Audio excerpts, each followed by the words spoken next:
Welcome to Game Changers with Molly Fletcher, where we take you behind the scenes with peak performers to learn what makes them tick and discover how you can apply their lessons to your life. I'm your host, Molly Fletcher.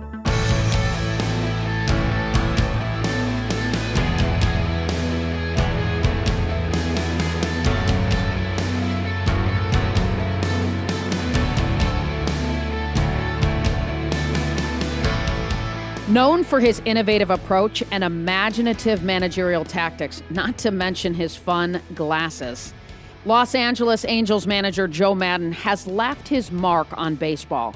He's spent 16 seasons as a big league manager, 2 with the Angels, 5 with the Cubs, and 9 with the Tampa Bay Rays. Joe has engineered 2 of the greatest turnarounds in Major League history, taking the Rays from last place to a World Series berth and guiding the Cubs to their first World Series title since 1908. He's been awarded Manager of the Year 3 times and is 3rd among active managers in wins. Joe's impact extends far beyond the baseball field into communities he calls home through his charitable foundation, Respect 90.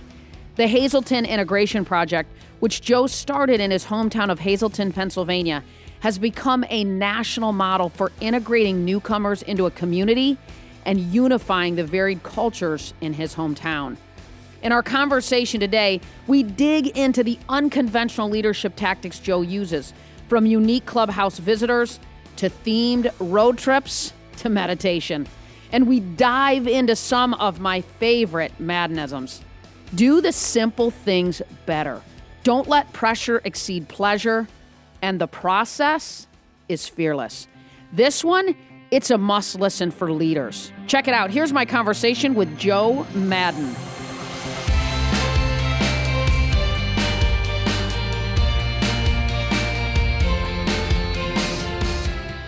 Joe, you're kind enough to take time chatting today from your hometown of Hazleton, where you do so much for the community. It's unbelievable. And you're squeezing this, by the way, in between game days. Thank you so much. You got it, of course. Can you share a little bit about the work that you're doing in your hometown and what inspired you to do it? Well, the work is primarily, I'll try to condense it, is to bring the divergent cultures together, the Hispanic and Anglos. When I grew up here, there was absolutely zero Hispanic population. There was almost zero African American. It was pretty much immigrant Europeans that lived here. And then over the course of time, as the economy declined, people moved away. And then in the early 2000s, it became attractive to come here based on low-skilled labor and housing, affordable housing and schools. And so all of a sudden, there was a great influx from New York City, and mostly Dominicans, that came here. And what happened was, as you can imagine, excuse my voice, what happened was there was this great conflict that arose just purely out of people not wanting to take the time to understand one another. The crime came up a little bit, and everybody was crying foul in a lot of different directions. And I came home in 2010 with my wife, Jay, and I came into the city, and I was really disappointed in how it looked, how it felt. The vibe was horrible. There was nothing but fear. It was dark. Nothing about it. Didn't like anything about it, which is a place I've loved. So we decided to do something about it. We formed the Hazleton Integration Project, and since 2010, we've been doing fundraisers in an attempt to bring these groups together to the point where we have our own building now, the Hazleton One Community Center, and to the point we've done a bunch of different events, such as this one, that to raise funds to keep it afloat, and we have. And we've won national awards. We've been national awards for creativity in regards to attacking this issue, and it's working out really well. And if people want to get involved, Joe, how would they do that? Just go to our website, respect90.org. You'll see the HIP button up on the top right, I think, and it'll explain everything. It's a great website. It's really, really well done, very interactive, and so you get a lot of information there. Joe, people see your success, but they don't necessarily always see the long journey, right? And the years that you put in, your journey to get there. How do you think your path made you a better leader? Oh, wow. I mean, I've always talked to my kids about really enjoy the struggle. I mean, to just be ordained without having to go through steps and the literal trials and tribulations, and just be ordained in a situation, I don't get it. And I'm certainly glad it didn't happen to me. all those, you probably are absolutely learn mostly from your negative experiences when things don't go well. And then you have to find your imagination and creativity to fight through them. It's pretty simple. It's not difficult to understand. So I was fortunate enough to not be given everything when I was younger. And because of that, you have to fight and figure it out. And that's the best way I could describe it. I know a lot of people come from that same past, and I'm totally into it. So growing up here, my dad was a plumber. My mom was a waitress in my uncle's restaurant. And, we didn't have a lot of money, but we thought we were rich. I mean, we had friends, family, great food. And that's why I'm just fond of this place. I mean, we're sitting at the golf course right now. My Uncle Jack used to take me golfing down here with his buddies. And it's always a warm fuzzy to sit here at Valley Country Club. Fearlessness is something that I've heard you talk a lot about. How does that go hand in hand with your belief in embracing the process you talk about all the time? I love it. And staying present. Yeah, well, there's only a way to live. What's the young man with the Bucks, Giannis, the center? I heard him speak recently. He talked about the past is your ego, the future is your pride, and the present is your humility. And wow, did that make sense? So when you start getting caught up in the future, that's where anxiety lives. And if you're always thinking about the past, it's hard to move forward. For me, and listen, we all have that issue. I'm not saying that I don't. I got to remind myself, you get that deep breath going on. You focus on what's happening in front of you. I tell myself, don't miss it. All those different things are in play. And then process. Came up with a line a couple of years ago with my buddy Kenny Revizo, who's since passed. But I thought the process is fearless, meaning that if you stayed with the process, you could pretty much stay in the present tense and you won't be fearful of taking chances. And that's what that all meant. And so with all my work on a daily basis in the game, like even last night, stay with the process. It's easy to get out of that and become emotional or attached to the game where when I do that, I get really upset with myself internally. That's not helping anybody. And you're big on getting guys, right? And people, your guys and people in general out of their comfort zone. How do you build that into a culture, Joe? Well, as an example, just something simple stuff is like what we do with our theme road trips, where you get guys to dress in a manner that they wouldn't normally dress. I've had players, staff members come back to me and say, man, I'm so happy you made me do that because it took me out of that comfort zone. And once I did it, then you could expand into other areas. It's something as simple as that. The longer you live in your comfort zone, man, it's going to be very difficult to be as successful as you'd like. When you choose to not take chances and just stay with the status quo, you'll never be satisfied internally. You just won't. And you might act that way, but unless you take those chances, feel the fear and do it anyway. That's a great line that I read years ago. You have to do that in order to become successful. At least, listen, you can have success, whatever that might mean to you. And sometimes you're really satisfied with not taking that leap, and that's cool. And I know a lot of guys that I grew up with back here in Hazleton that feel that way, but that wasn't that way for me. And as you move it along, you realize at some point you just got to do things that are really uncomfortable in order to get to the spot you want to be. Yeah, no, discomfort equals growth, right? It's where we grow. I love how you say, don't let pressure exceed the pleasure. How do you handle the pressure that comes with the job, which of course there is, and help your guys keep perspective? Well, if you hear the word pressure, you should run toward it. If you hear the word expectations, run toward it. That's where your goals are going to be met. I've always I used to use that line kind of in the instructional leagues in the 1980s for the Angel minor leaguers. And I would really emphasize if that's what you're feeling, good. Because where would you ever want to participate, let's talk in a sports situation where there aren't expectations?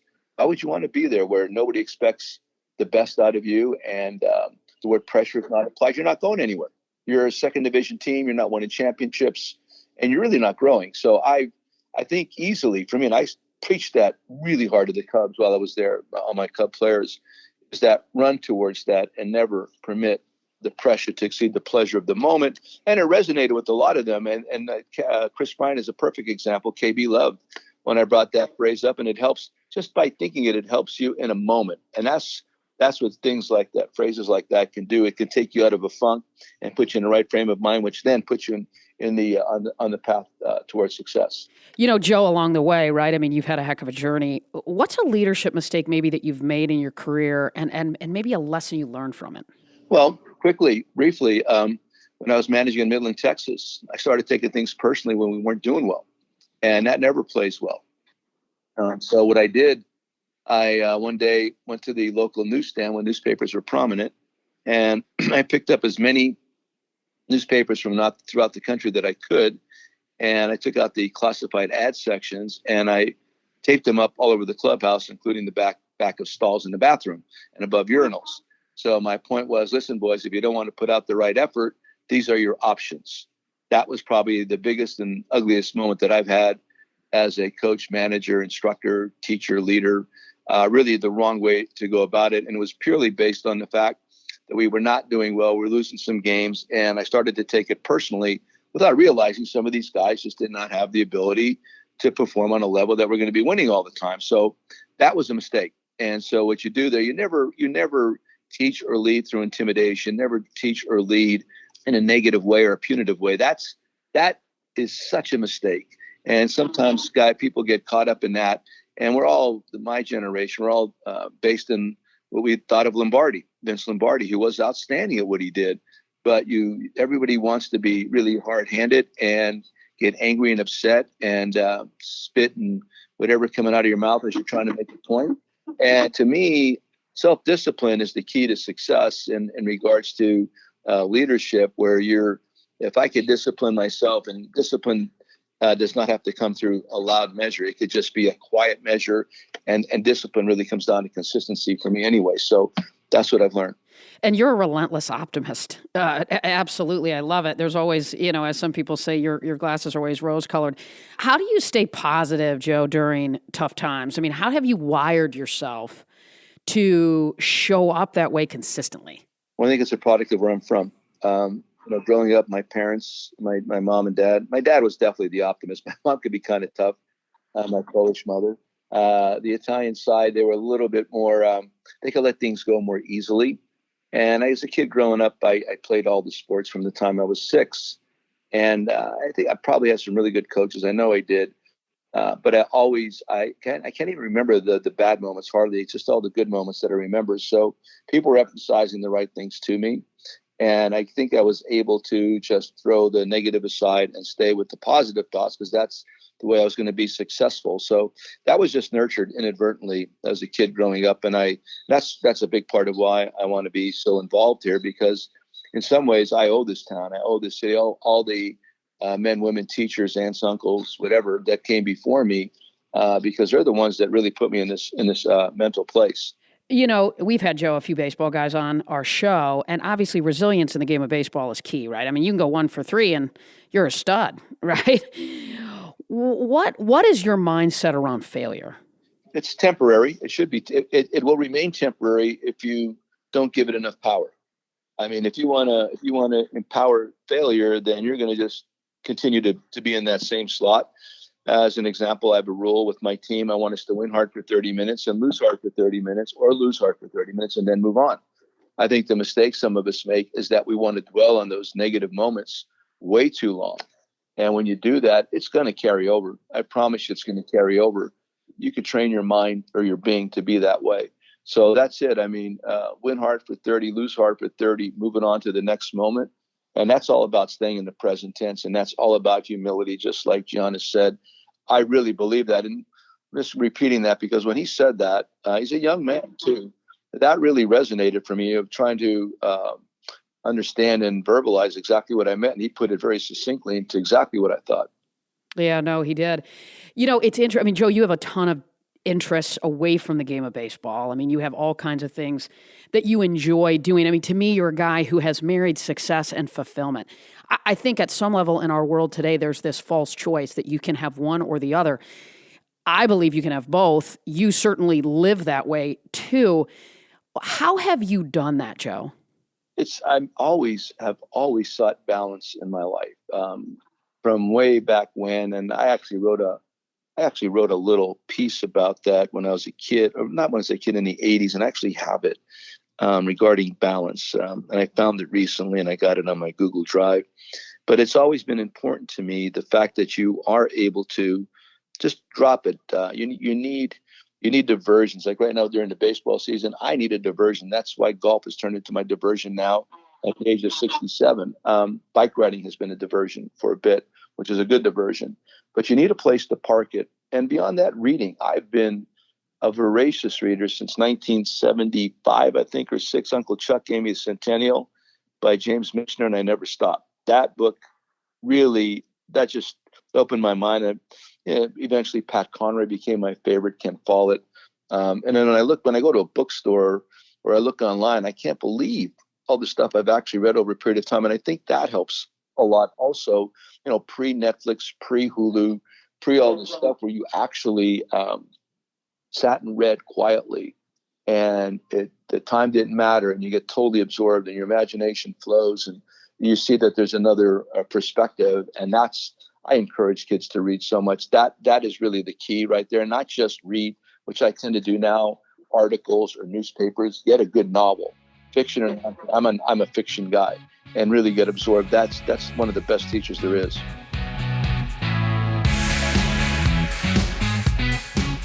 In just a minute, we'll get back to the conversation. But first, I want to share a free resource for you. Through this podcast, I've had the opportunity to connect with more than 100 leaders, championship coaches, elite athletes, business leaders, and thought leaders. I've learned so many valuable insights from these conversations that I decided to distill it down into 7 mindset shifts that can help you reimagine your role as a leader. You'll also get a playbook with exercises to help you put these principles into action. To get your free playbook, just go to mollyfletcher.com/mindset shifts. Again, that's mollyfletcher.com/mindset shifts. Now back to the show.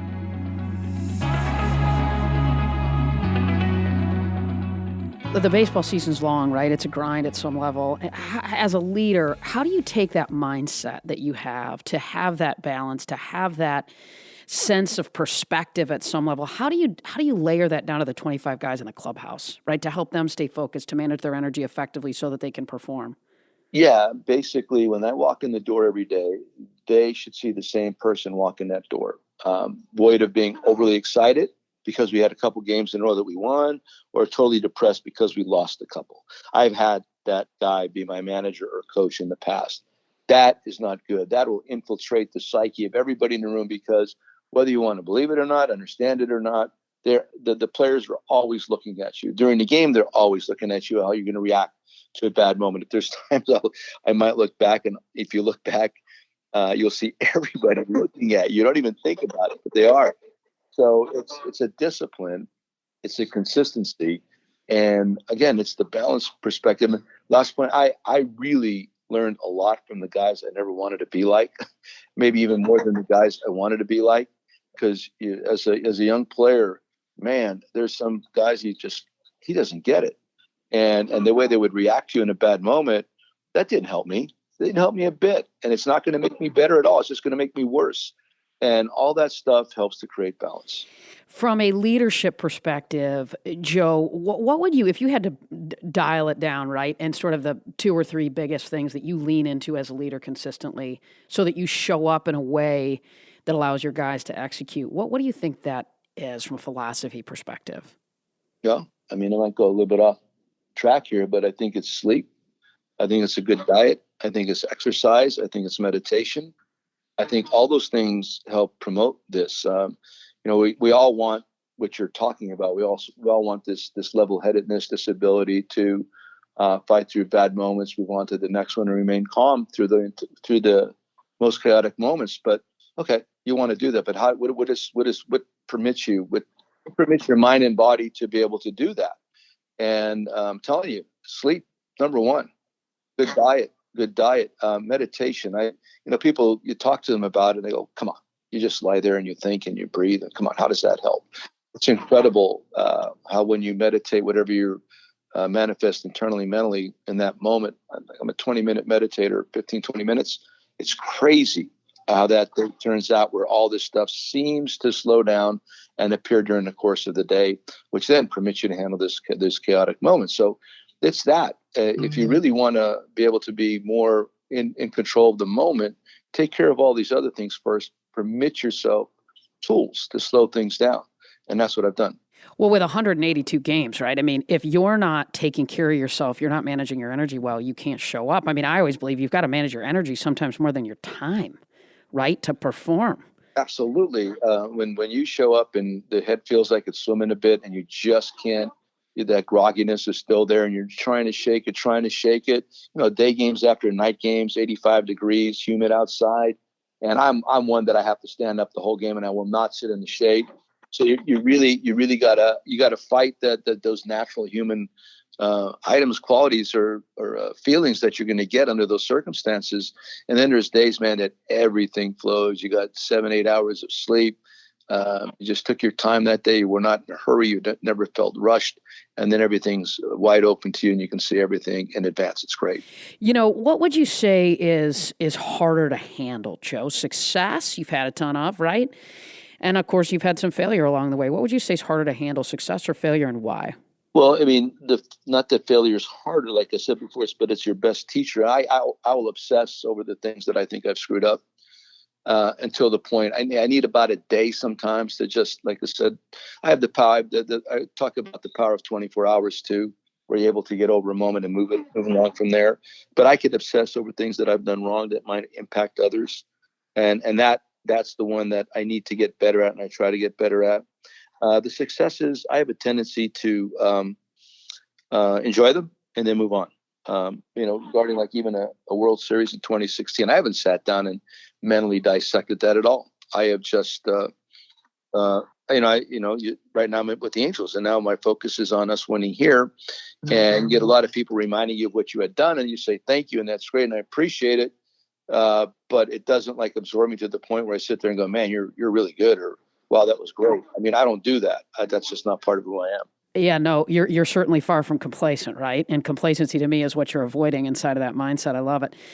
You're a positive guy, right? And so I found this pretty interesting. I mean, you have some Maddonisms, which are great. Tell me, I mean, this one surprised me, but I like the way you talked about it. Try not to suck. Tell me about that.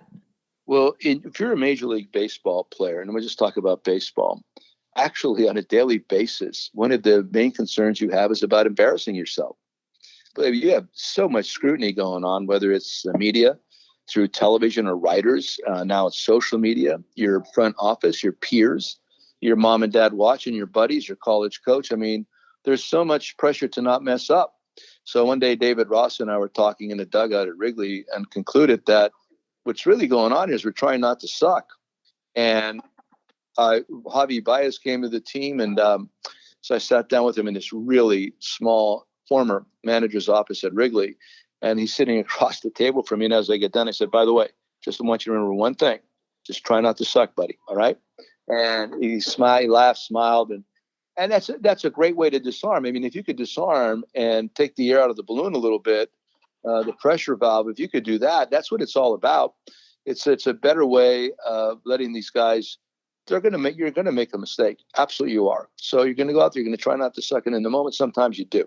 And then it's time to move on to the next moment. And the only time I get upset is over mental mistakes in a game or with the player where you've talk, and they're just not in tune and they're constantly making the same mental mistakes. That bothers me. Physical mistakes are part of the game. Mental mistakes have no part in the game.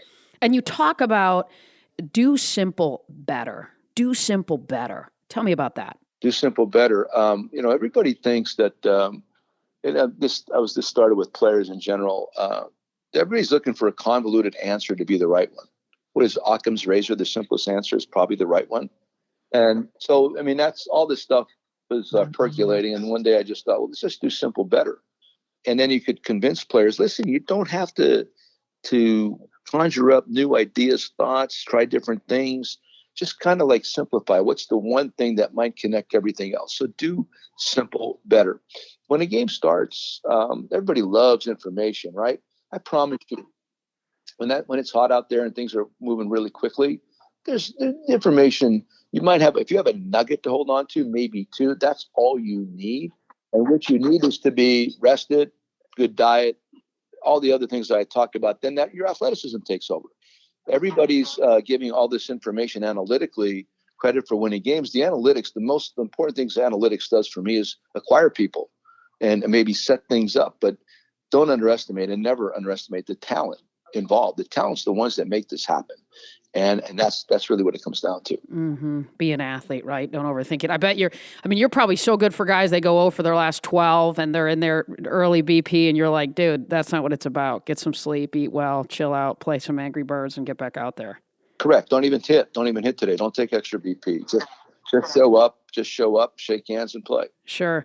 You're a big proponent of rest, right? As a sort of a mindset around recovery, resilience. I mean, you even have some things that you deploy throughout the season as it relates to ensuring your guys get their rest. Like you just said, no BP for this week, for example. That's unique, right? But to me, we're living in a world where what we're seeing from a business perspective is people are grinding it, right? And I think we forget the importance of recovery. As a peak performance guy, as a guy that never stops wanting to achieve, how do you wire that inside of yourself and in turn your guys so that they can perform well? Yeah, I mean, there's a point of diminishing returns in everything that we do. And there's a lot of, again, the Vince Lombardis of the world that think you got to be working in order to get better at something where all you're doing sometimes is practicing the wrong things. You get stale with what you're doing. You lose feel, which I'm a big proponent of feel. And that's just to satisfy somebody else's whims in regards to how this is supposed to be done. And most of the time, somebody that's never done it.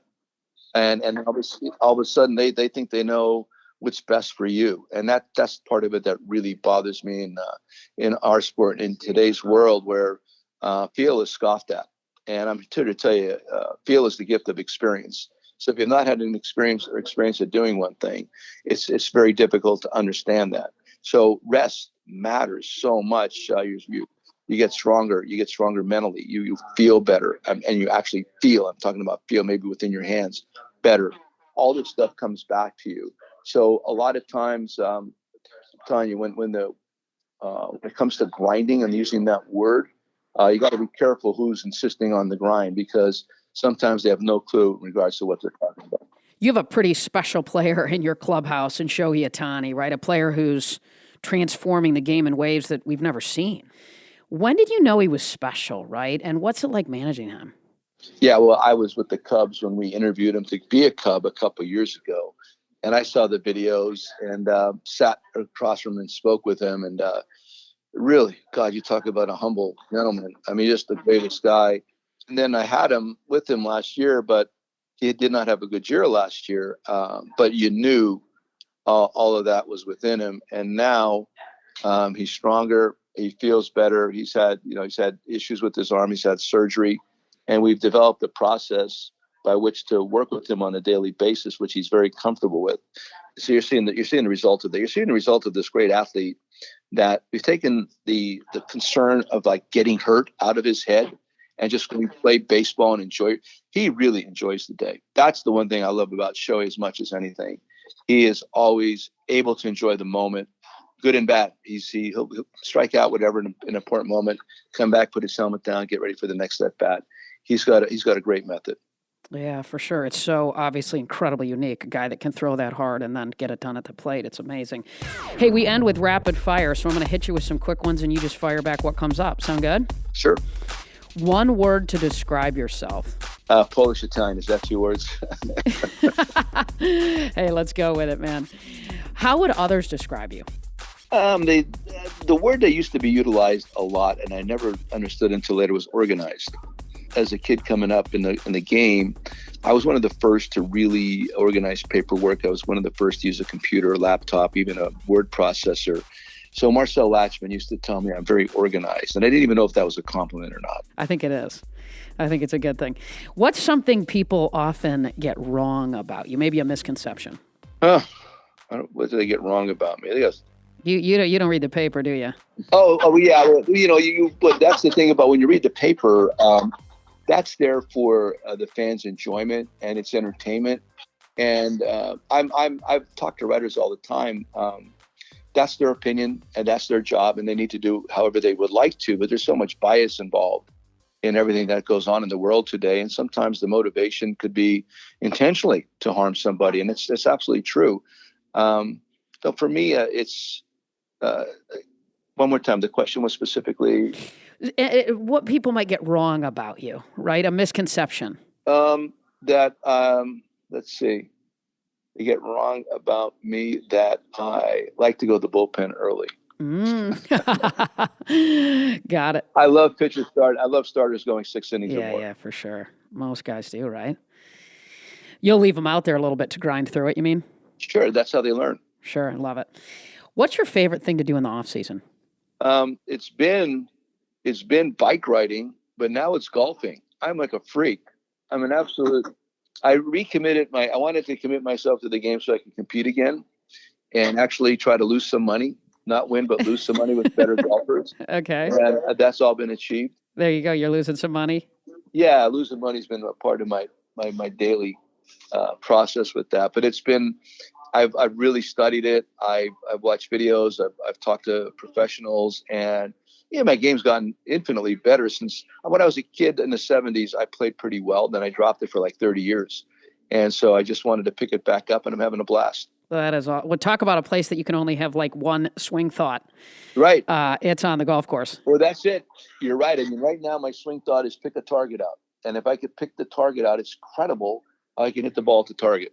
That's awesome. Good for you. That's there's nowhere else you can get 4 hours and just disconnect. Right. I love it. So good. You don't even look at your cell phone. Yeah, for sure. What's one thing on your bucket list?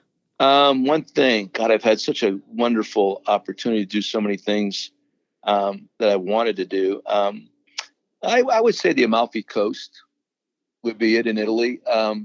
Been all over Italy, been all over Europe. I like to travel. I love Europe. I guess I'm just drawn to that by my ancestry, but I've always wanted to do the Amalfi Coast. Yeah. Well, and you're a wine guy.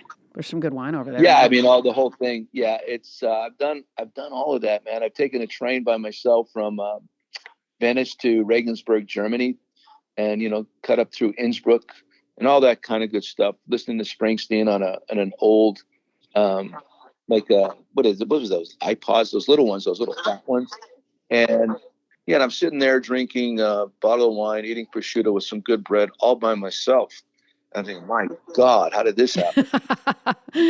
I've arrived. Exactly. I love it. What would you be doing if you weren't managing baseball? I would like to believe I'd be in charge of a beautiful resort, either in the Caribbean or the Mediterranean. Wow, well done. Who's a leader you admire? Leader I admire, present or past, does it matter? Either one or both. Okay. In the past, I guess this baseball sense. Branch Rickey always intrigued me.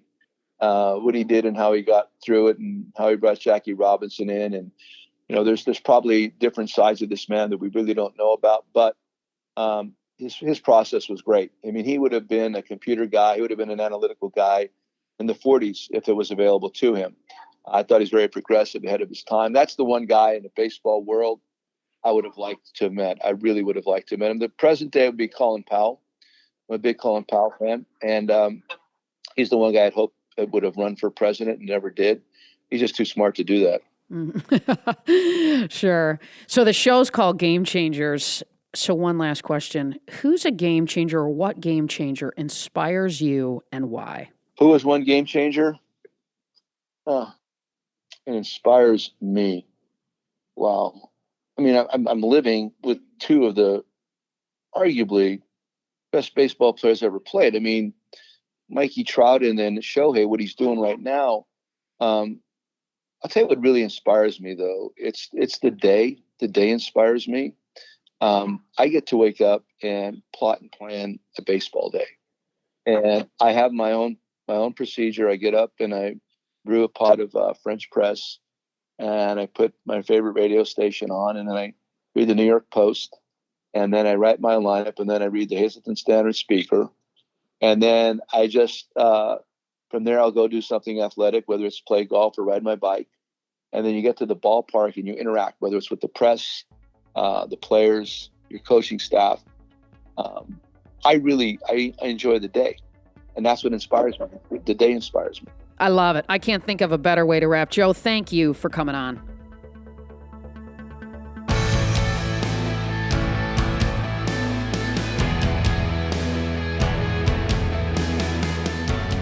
What a guy. I mean, I can only imagine guys love playing for Joe. Here are a few of my favorite takeaways from our conversation. Number 1, enjoy the struggle. You learn the most when things don't go well. That's what forces you to find your imagination and creativity. As Joe puts it, fight and figure it out.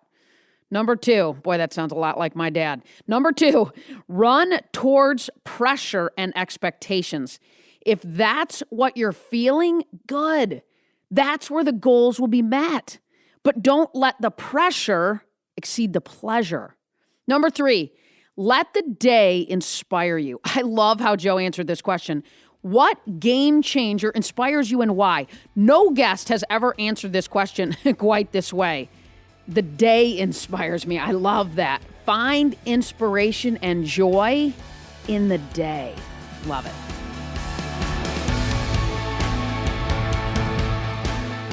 Thanks, as always, for listening to Game Changers with Molly Fletcher. If you like the show, be sure to subscribe on Apple Podcasts. There you can listen to previous episodes and leave us a review, which helps other people find out about the show. This episode was edited and sound designed by the team at Sound On Studios. You can find out more about their work at soundonsoundoff.com. Check it out.